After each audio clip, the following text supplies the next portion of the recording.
ኦሪት ዘጸአት ምዕራፍ 7 እግዚአብሔርም ሙሴን አለው፣ እኔ ለፈርዖን አምላክ አድርጌሃለሁ፣ ወንድምህም አሮን ነቢይ ይሆንልሃል። ያዘዝሁህን ነገር ሁሉ አንተ ትነግረዋለህ።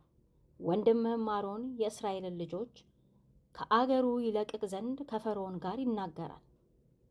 እኔም የፈርዖንን ልብ አጸናለሁ፣ በግብፅ ምድርም ድንቄንና ተአምራቴን አበዛለሁ። ፈርዖንም አይሰማችሁም፣ እጄንም በግብፅ ላይ አደርጋለሁ። ሰራዊቴንም የእስራኤልን ልጆች ሕዝቤን በታላቅ ፍርድ ከግብፅ አገር አወጣለሁ። ግብፃውያንም እጄን በግብፅ ላይ በዘረጋው ጊዜ የእስራኤልንም ልጆች ከመካከላቸው ባወጣው ጊዜ እኔ እግዚአብሔር እንደሆንኩ ያውቃሉ። ሙሴና አሮንም እንዲህ አደረጉ፣ እግዚአብሔር እንዳዘዛቸው አደረጉ።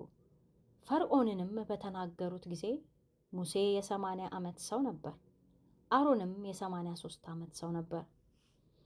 እግዚአብሔርም ሙሴንና አሮንን እንዲህ ሲል ተናገራቸው። ፈርዖን ተአምራትን አሳዩኝ ሲላችሁ አሮንን በትርህን ወስደህ እባብ እንድትሆን በፈርዖን ፊት ጣላት በለው።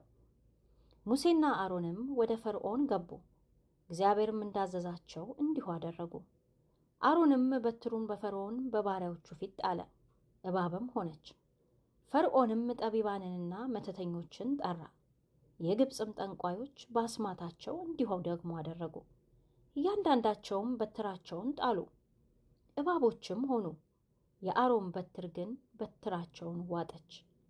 እግዚአብሔር እንደተናገረ የፈርዖን ልብ ጸና፣ አልሰማቸውምም። እግዚአብሔርም ሙሴን አለው፣ የፈርዖን ልብ ደነደነ፣ ሕዝቡንም ለመልቀቅ እምቢ አለ።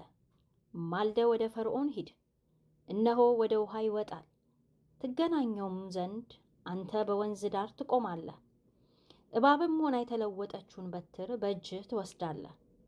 እንዲህም ትለዋለህ፣ የዕብራውያን አምላክ እግዚአብሔር በምድረ በዳ እንዲያገለግሉኝ ሕዝቤን ልቀቅ ብሎ ወደ አንተ ላከኝ። እነሆም እስከ ዛሬ አልሰማህም። እግዚአብሔር እንዲህ ይላል፣ እኔ እግዚአብሔር እንደሆንኩ በዚህ ታውቃለህ። እነሆ እኔ የወንዙን ውሃ በእጄ ባለችው በትር እመታለሁ፣ ውሃውም ተለውጦ ደም ይሆናል። በወንዙም ያሉት ዓሦች ይሞታሉ፣ ወንዙም ይገማል። ግብፃውያንም የወንዙን ውሃ ለመጠጣት ይጠጣሉ። እግዚአብሔርም ሙሴን አለው፣ አሮንን በትርህን ውሰድ፣ ደምም እንዲሆኑ በግብፅ ውሆች በወንዞቻቸውም በመስኖቻቸውም በኩሬዎቻቸውም በውሃ ማከማቻዎቻቸውም ሁሉ ላይ እጅህን ዘርጋ በለው። በግብፅም አገር ሁሉ በእንጨት ዕቃና በድንጋይ ዕቃ ሁሉ ደም ይሆናል። ሙሴና አሮንም እግዚአብሔር እንዳዘዛቸው እንዲሁ አደረጉ።